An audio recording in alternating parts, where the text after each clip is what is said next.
ಅಖಿಲ ಕರ್ನಾಟಕ ಬ್ರಾಹ್ಮಣ ಮಹಾಸಭೆಗೆ 50 ವರ್ಷ ತುಂಬಿದ ಹಿನ್ನೆಲೆಯಲ್ಲಿ ಸುವರ್ಣ ಸಂಭ್ರಮೋತ್ಸವವನ್ನು ಸಕಲ ಸಿದ್ಧತೆಯಿಂದ ಮಾಡಲಾಗ್ತಾ ಇದೆ. ನಾಳೆಯಿಂದ 2 ದಿನಗಳ ಕಾಲ ನಡೆಯಲಿರುವಂಥ ಸುವರ್ಣ ಸಂಭ್ರಮೋತ್ಸವ ಯಾವ ರೀತಿಯಾಗಿರಲಿದೆ, ಅದರ ಸಿದ್ಧತಾ ಕಾರ್ಯಗಳು ಇವತ್ತು ಯಾವ ರೀತಿಯಾಗಿ ನಡೀತಾ ಇದ್ದೇವೆ ಅನ್ನೋದ್ರ ಬಗ್ಗೆ ನಿಮಗೆ ಇಂಚಿಂಚು ಮಾಹಿತಿಯನ್ನು ಕೊಡ್ತೇನೆ. ರಾಜ್ಯದ ಮೂಲೆ ಮೂಲೆಗಳಿಂದ ಏನು ಬ್ರಾಹ್ಮಣರು ವಿಪ್ರರು ಇಲ್ಲಿ ಆಗಮಿಸಲಿದ್ದಾರೆ, ಅದಕ್ಕಾಗಿ ಸಕಲ ಸಿದ್ಧತೆಯನ್ನು ಪೂರ್ಣಗೊಳಿಸಲಾಗಿದೆ. ಈ ಸಂದರ್ಭದಲ್ಲಿ ನಮ್ಮ ಜೊತೆ ಇನ್ನಷ್ಟು ಮಾಹಿತಿಯನ್ನು ಕೊಡೋದಕ್ಕೆ ಈಗ ರಾಘವೇಂದ್ರ ಭಟ್ ಅವರು ನಮ್ಮ ಜೊತೆ ಇದ್ದಾರೆ. ಬನ್ನಿ ಅವರನ್ನು ಕೇಳೋಣ. ರಾಘವೇಂದ್ರ ಭಟ್ ಅವರು ನಮಸ್ಕಾರ. ಈಗೇನು ಗಾಯತ್ರಿ ಜಪ ನಡೀತಾ ಇದೆ, ಇದು ಎಷ್ಟು ಗಂಟೆವರೆಗೂ ನಡೆಯಲಿದೆ, ಇದ್ರ ಬಗ್ಗೆ ಮಾಹಿತಿ ಕೊಡ್ತೀರಾ? ನೋಡಿ, ನಮ್ಮ ಅಖಿಲ ಕರ್ನಾಟಕ ಬ್ರಾಹ್ಮಣ ಮಹಾಸಭೆಯ ಸುವರ್ಣ ಮಹೋತ್ಸವದ ಅಂಗವಾಗಿ ನಾವು ಕೋಟಿ ಗಾಯತ್ರಿ ಜಪ ಮಾಡಿಸಿದ್ವಿ. ಅಂದರೆ ಅಕ್ಟೋಬರ್ 20ನೇ ತಾರೀಕಿಂದ ಆರಂಭ ಮಾಡಿ ಇಡೀ ರಾಜ್ಯಾದ್ಯಂತ ಎಲ್ಲ ವಿಪ್ರ ಬಾಂಧವರು ಗಾಯತ್ರಿ ಜಪ ಮನೆಯಲ್ಲಿ ಮಾಡಿದರು. ಅಂದರೆ 24 ಕೋಟಿ ಗಾಯತ್ರಿ ಜಪ ಆಗಬೇಕು ಅಂತ. ಗಾಯತ್ರಿ ಮಂತ್ರದಲ್ಲಿ 24 ಅಕ್ಷರ ಇದೆ. ಅಕ್ಷರ ಕೋಟಿ ಗಾಯತ್ರಿ ಜಪವನ್ನು ಇದೇ ಮೊಟ್ಟ ಮೊದಲ ಬಾರಿಗೆ ಅಖಿಲ ಕರ್ನಾಟಕ ಬ್ರಾಹ್ಮಣ ಮಹಾಸಭಾದಿಂದ ಆಗಿತ್ತು. ತದಂಗವಾಗಿ ಇವತ್ತು ಯಾಗಶಾಲೆಯಲ್ಲಿ ಸಂಜೆ 5:30ಯಿಂದ ಆರಂಭ ಆಗಿದೆ. ಗಣಪತಿ ಪೂಜೆ, ಪುಣ್ಯವಾಚನ, ಕಲಶ ಸ್ಥಾಪನೆ ಆಗ್ತಾ ಇದೆ. ಯಾಗಶಾಲೆಯಲ್ಲಿ ಕಲಶ ಸ್ಥಾಪನೆಯಾಗಿ ಅಲ್ಲಿ ರಾಮ ಲಕ್ಷ್ಮಣನ ಬೆಲಗೂರಿನಿಂದ ಬಂದಿರತಕ್ಕಂಥ ಕ್ಷೇತ್ರ ದೇವರು ಸುಮಾರು ಈಗ ಒಂದು 150 ಜನ ಋತ್ವಿಜರು ಗಾಯತ್ರಿ ಅನುಷ್ಠಾನ ಮಾಡ್ತಾ ಇದ್ದಾರೆ.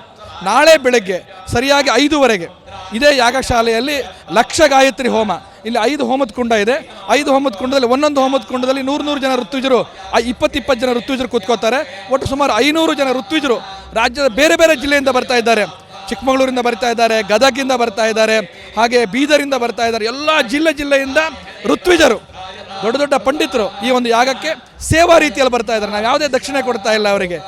ಲೋಕ ಕಲ್ಯಾಣವಾಗಲಿ, ವಿಪ್ರ ಸಮುದಾಯಕ್ಕೆ ಒಳ್ಳೆಯದಾಗಲಿ ಅಂತ ಪ್ರಾರ್ಥನೆ ಮಾಡಿಕೊಂಡು ಋತ್ವಿಜರು 500 ಜನ ಆಗಮಿಸ್ತಾ ಇದ್ದಾರೆ.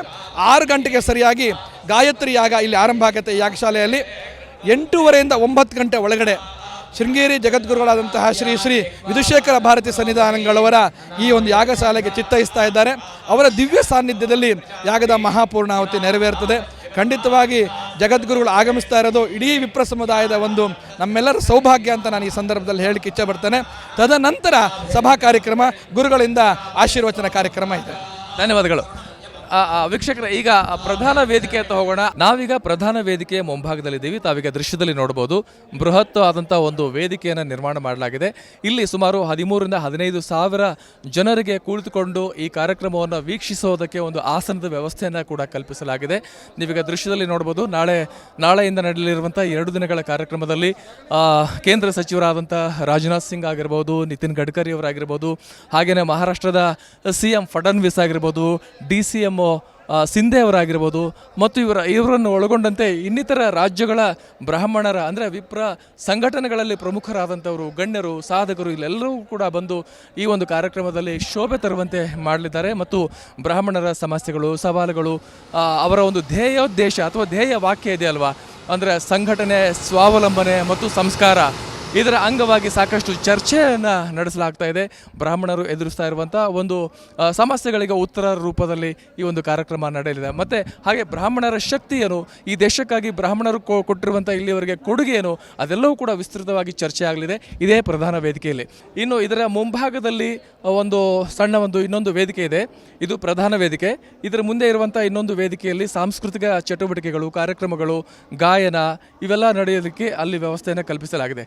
ಒಟ್ಟಾರೆಯಾಗಿ ನಾಳೆಯಿಂದ 2 ದಿನಗಳ ಕಾಲ ನಡೆಯಲಿರುವಂತಹ ಬ್ರಾಹ್ಮಣರ ವಿರಾಟ್ ಸ್ವರೂಪದ ಶಕ್ತಿಯ ಅನಾವರಣ ಆಗೋದಕ್ಕೆ ವೇದಿಕೆ ಸಜ್ಜಾಗಿದೆ ಅಂತ ಹೇಳಬಹುದು.